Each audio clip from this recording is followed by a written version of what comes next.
Driving. Drive with confidence.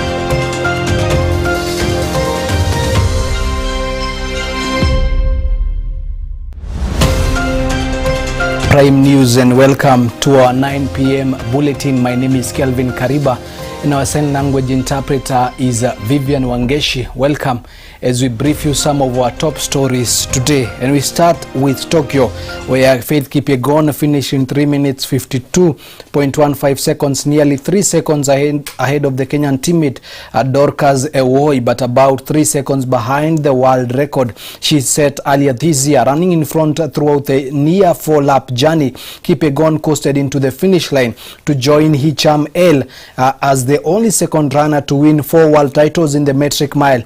This win puts an exclamation point on a season that began with her coming up short in a much-hyped quest to become the first woman to break the 4-minute mile, but includes the world record and now title number 4.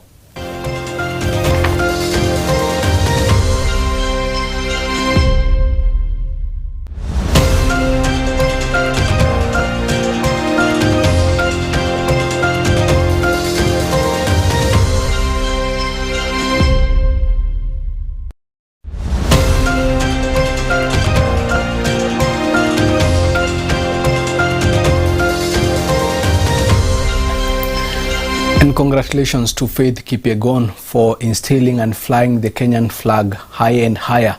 On to another story in the country. Public Service, Human Capital Development and Special Programs Cabinet Secretary Geoffrey Ruku has hit back at critics who faulted him for leading development inspections tours across the country, saying his role as a cabinet secretary demands active engagement with citizens on government projects. Speaking in Embu County during the launch of new infrastructure at Ngose and Njarage Comprehensive Schools in Evurore, CS Ruku emphasized the importance of cabinet secretaries spearheading public participation to ensure citizens understand and take ownership of government's development agenda.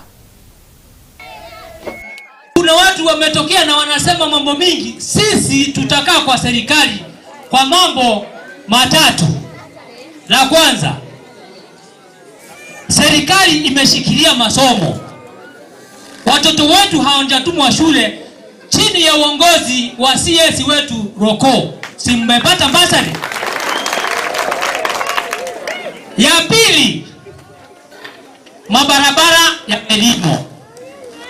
Mumeona ukweli kwa njia ambazo tumepitia, kila mahali kunapitika. Ni kwa sababu ya serikali. Kama si serikali hakungelimwa. Ya tatu, ni kwamba kuna watu ambao wamepata kazi. Hata ingawa bado kuna hiyo changamoto, kuna watu wamepata kazi kupitia uongozi wa serikali ambayo tuko nayo. Nataka sasa kutoa shukurani kwa Mheshimiwa Rais. Alifanya vizuri sana. Wakati kiti ya waziri ilitoka kwa mwenzetu JP Motuli, hakupeleka mahali pengine, alirudisha tena mbele. Hiyo ni shukurani ya Mheshimiwa Rais.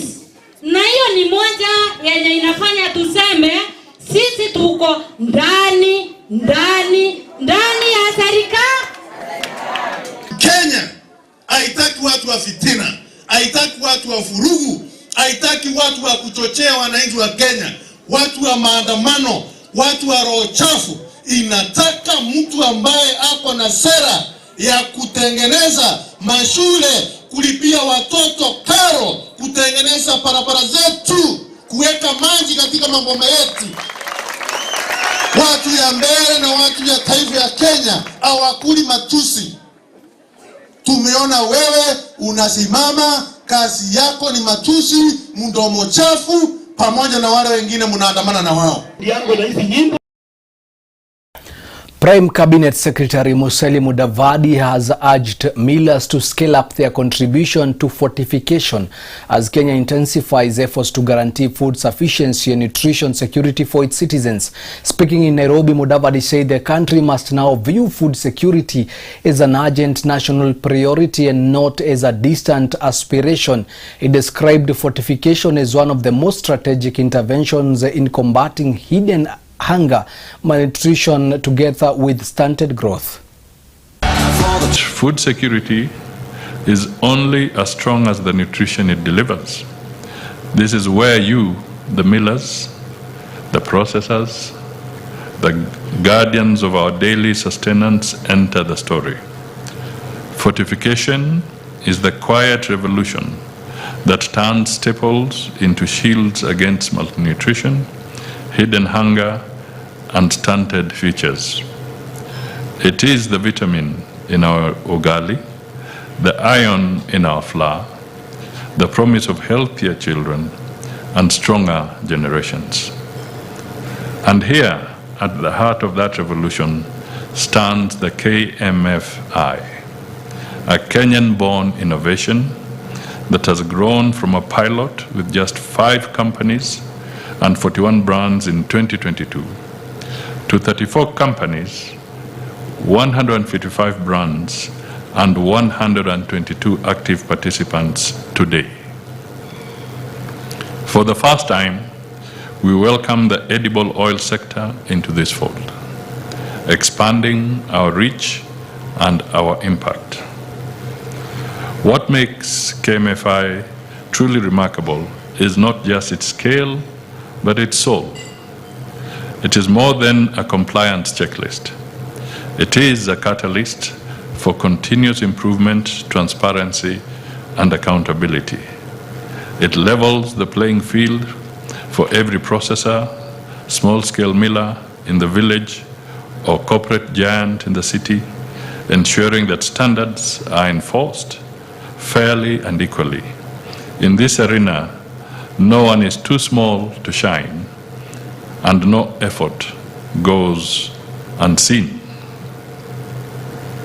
Fair competition breeds excellence, safer products fortified with precision, reaching every corner of our nation. Imagine a food industry where every player thrives, delivering nutritious meals that build robust bodies and brilliant minds. That is the equity we champion, and it is the equity you embody. By integrating sustainability and environmental, social, and governance principles, KMFI aligns with global best practices while rooting itself in Kenyan realities. Secretary, thank you. Education Cabinet Secretary Honorable Julius Ogamba today inaugurated newly appointed and reappointed council members at Kenyatta University, underscoring the government's commitment to strengthening governance and sustainability in higher education institutions. Speaking during the inauguration, Ogamba emphasized that the university councils play a critical role in steering institutions through ongoing education sector reforms. He assured the council members of government's full backing as they discharge their mandate. Thank the council members and also to congratulate the new council members who've been appointed and those that we've renewed their terms to move to the second term. We decided to come here today to inaugurate the new council and just to have a conversation about the running of the university. As you very well know, we are in the middle of the reforms that we are undertaking in the education sector, and part of those reforms relate to governance of these institutions. And governance starts with the councils, and I just came to congratulate them and to have a conversation with them and to encourage them that the government is 100% behind them so that they can undertake their mandate without fear or favor.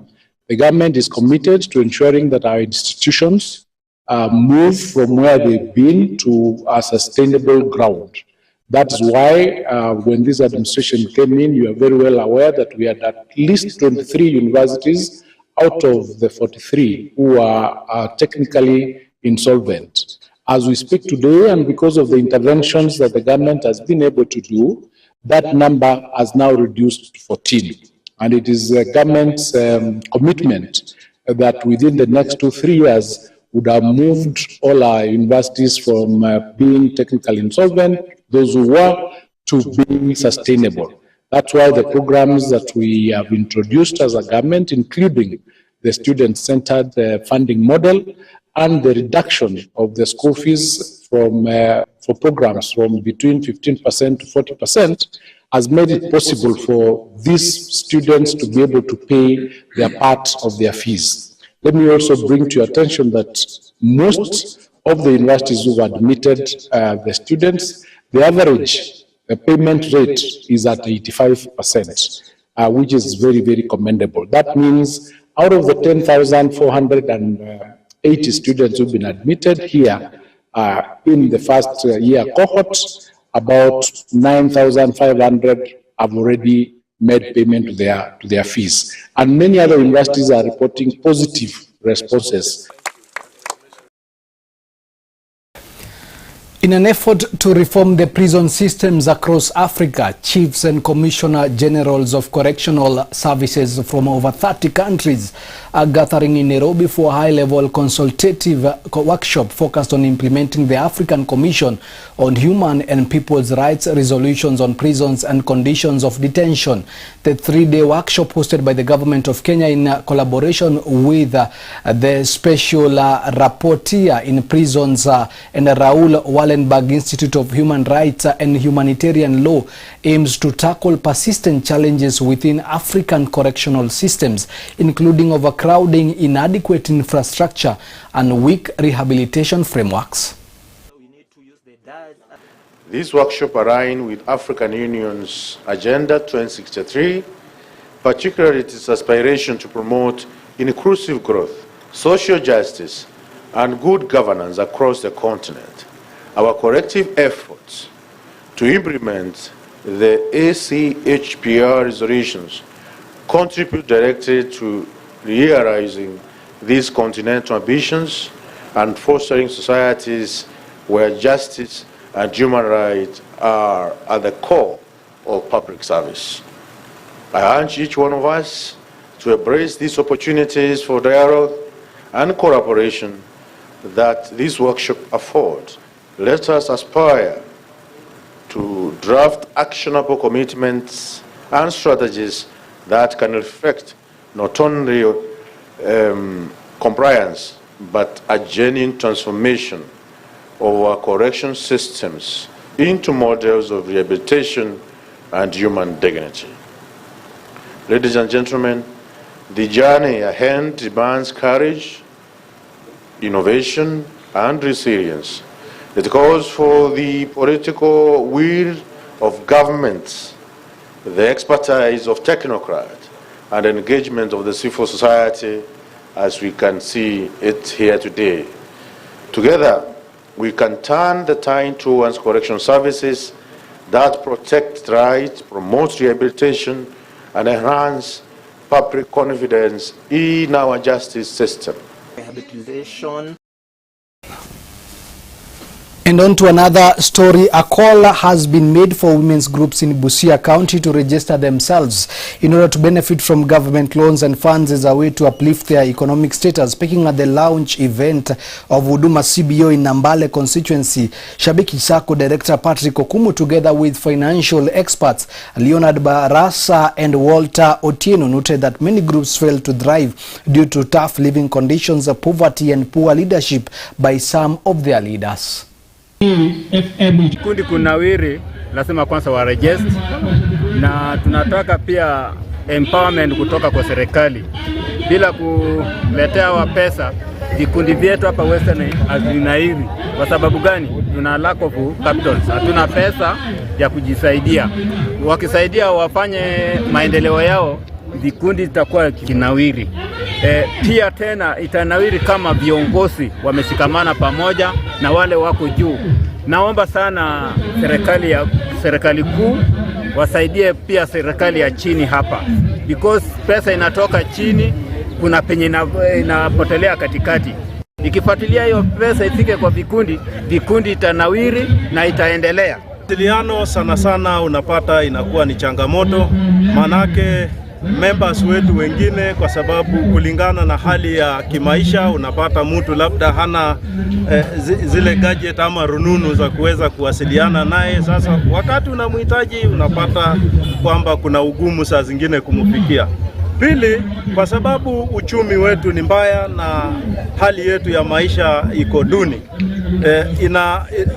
tunapata changamoto kwamba tunapotaka labda kufanya kitu ambacho kinahitaji fedha, mara mingi itachukua muda, kwa sababu lazima utapeana hawa members nafasi aweze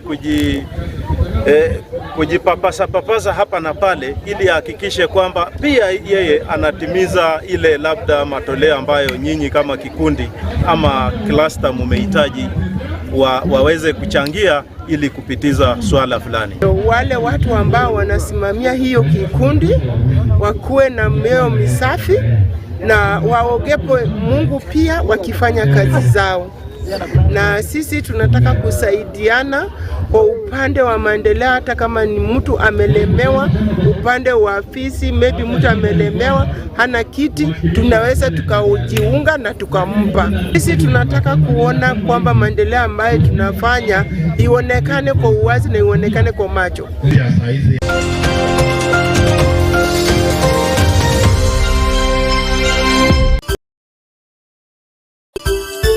Unatazama Mwangaza TV, tumaini lako.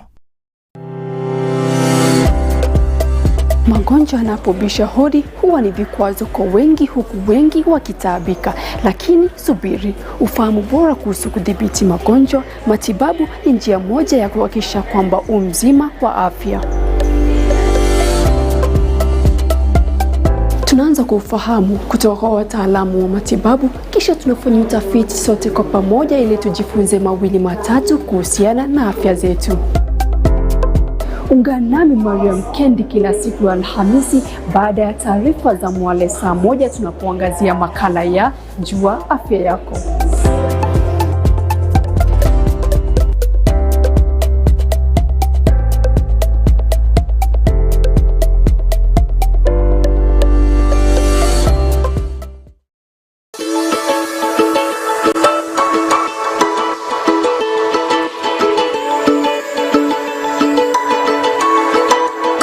These are birth conditions whereby a child is born with a gap in the lip or in the roof of the mouth. These are babies who are very vulnerable to get malnutrition. And so in my discuss nutrition, one of the things I discuss with these mothers is, one, monitoring them in terms of weight, in terms of height, and making sure these babies are growing well. Cleft and lip surgeries. This is going to be taking place from the 29th of September to 2nd of October. And I want to welcome all of you so that you can be able to come here and participate in the surgeries that we'll be doing for free. We got you and you are all welcome.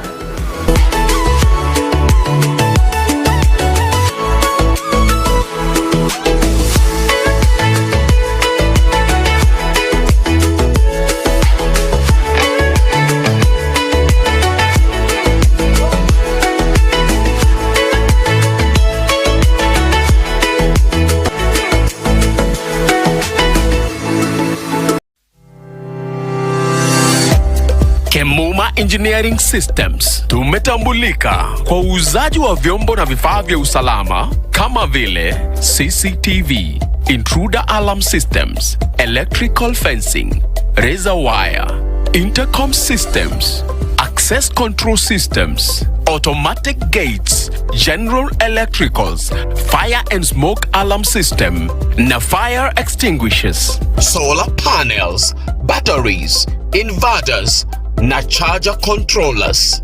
Tutembelee leo. Duka zetu ziko Nairobi, junction ya Kamae Road na Gaberon Road. Duka la pili, Nyandarua House, orofa la pili, room 204, Pwani Guest House, na Mark Plaza Kasarani, opposite Kasarani Police Station.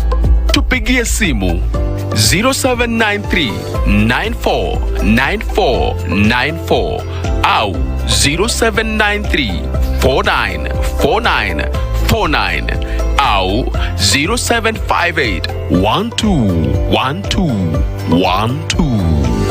Kemuma Engineering Systems. We mind your security. Are you ready to embark on a journey of culture, innovation, and knowledge?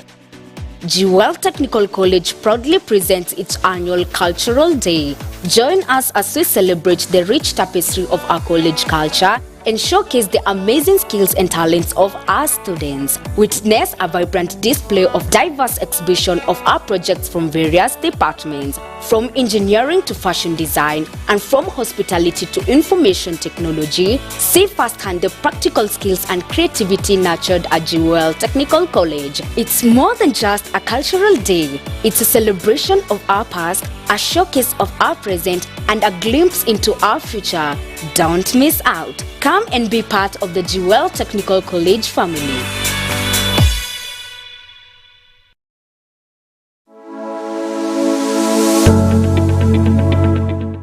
Ukiwa na biashara yako ambayo ungependa imfikie mteja wako vyema na kwa njia sabamba, zungumza nasi kupitia 0758487904 0758487904.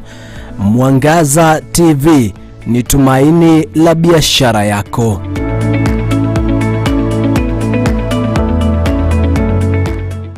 Wiki jana ndani ya Life Garage. First and foremost, I thank the Lord God Almighty, our Savior Jesus Christ. My academic paraphernalia is in my blood like a virus, flowing with sagacity, radiating with brilliance and luminance. Socrates once said, even absence costs a presence, but you are present here at Life Garage. Yes, one day. My dad came early, and then than usual. Yes, so nilikuwa bado nje. Sasa nikaambia jirani aambie huyu anirushie nguo nje. Nguo za? Nguo tofauti. Change. Oh, change. Sasa naye huyu akarusha nguo imekunjana, imeparara. Nikaingia kwa nyumba nikajulikana huyu hakuwa hivyo. I was beaten. Ingia kwa main switch ya chini. Sijui alikuwa anatafuta nini. Oh, main switch inakuwa kwa main building. Unajua as in kwa nyumba kuna kuwa na switch ya main na hiyo ingine. So sijui mimi alikuwa ananiambia nini. Unajua I think ukisoma pia sometimes unataka kuona kana analysis yenyewe imesoma ni ukweli. Confirm. So akaingia kwa hiyo main switch na kumpukanga vizuri. Ilikuwa na I think ni Wednesday. Main switch inaweza charge kitu fulani hapo tulikuwa nayo kwa nyumba. Kuconnect kitu direct. Mimi nikamwambia wewe utatulipua. Ina hiyo DKD na manishanga. Kai inakuanga na maana yake. Just like diplomat, Kenya diplomat. Kenya diplomat. Karen Efi. Kenya Dikla. Kenya Dida. Hakuna najua ikipenye wanaenda. Ana na Mihona Kenya Nice, kijana mtanakoti, kila siku ya Ijumaa kuanzia saa 8 mchana hadi 11 jioni, na marudio ni kila Jumamosi saa 3:30 usiku. Life Garage, where Jesus is made famous.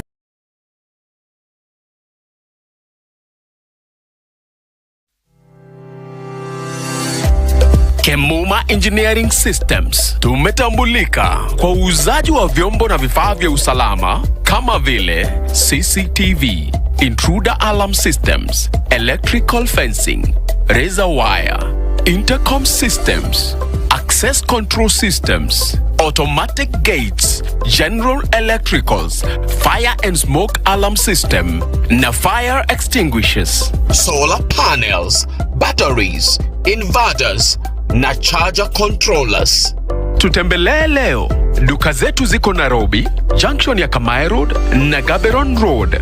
Duka la pili, Nyandarua House, orofa la pili, room 204, Pwani Guest House, na Mark Plaza Kasarani, opposite Kasarani Police Station.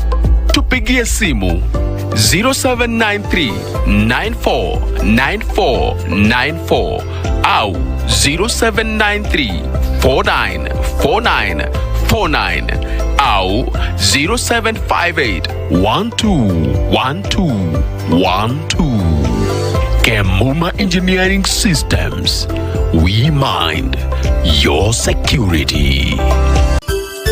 Unatazama Mwangaza TV, tumaini lako.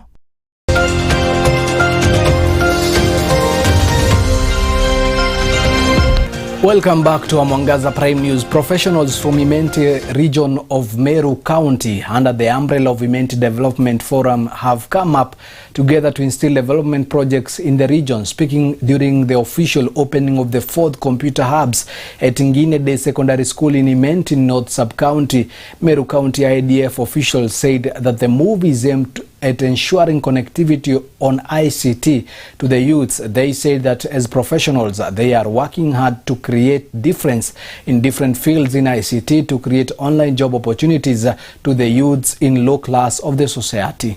This is wonderful. If we can bring all those political groups, those interest groups, the social groups that have the interest of each region and support the development in Meru, then Meru will go far. We are members, we are professionals.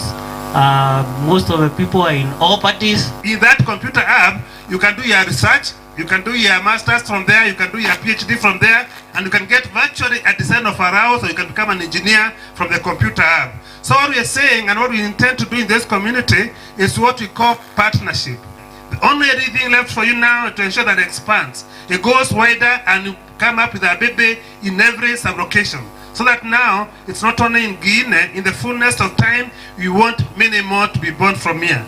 So this is a big opening for you guys. It's a big opportunity. It could have been taken somewhere else, but because your people pleaded with us and told us that they want their people to be adhered to the world, that is why we all agree that we want this up to be done here in Guinea.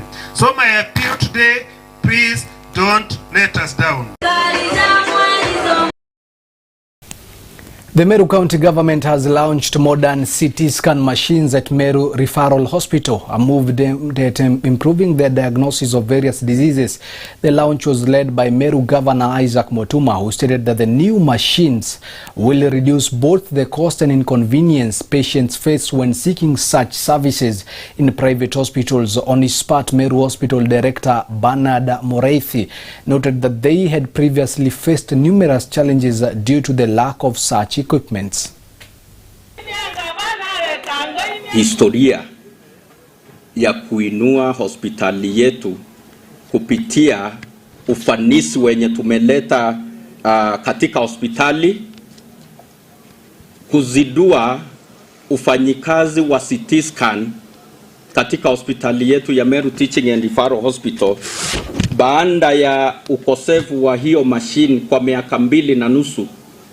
Saizi tunaomba watu wa Meru na pia wale wa kutoka nje ya Meru waje hapa. We have the state of the art CT scan machine in our hospital that is ready, and our staff are ready to serve and give the best health services to our people from Meru and beyond, because this is a referral hospital that serves like the entire region, eastern region. We know we receive patients from Kitui County, from Makueni County, from Isiolo, from Laikipia, from Garissa, and they are all welcome. Now we have a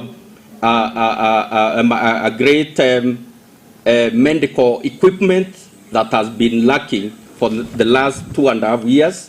With this technology, our doctors will detect illnesses earlier, provide accurate diagnosis, guide treatment more precisely. As you make the progress even to level 6 through your excellency, because health has been one of your core mandates that you've given to these people, as you try even to fight menace of cancer, you're going to find us more often now going forward, because you're waiting for this CT scan machine to be able to make those impressions. We are strengthening the entire health system across the county. Since I took office, my administration has already purchased and distributed medical drugs worth 1,338,627 million.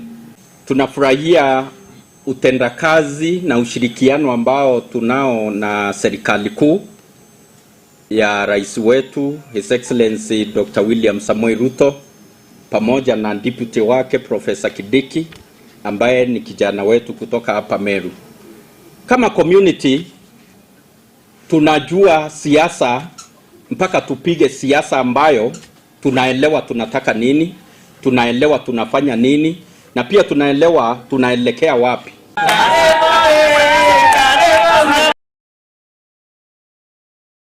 And that is all for now. Thank you so much for keeping it Mwangaza TV. Thank you so much. My name is Kelvin Kariba and our sign language interpreter is Vivian Wangeshi. Me together with the entire team behind the scenes, we wish you a lovely evening.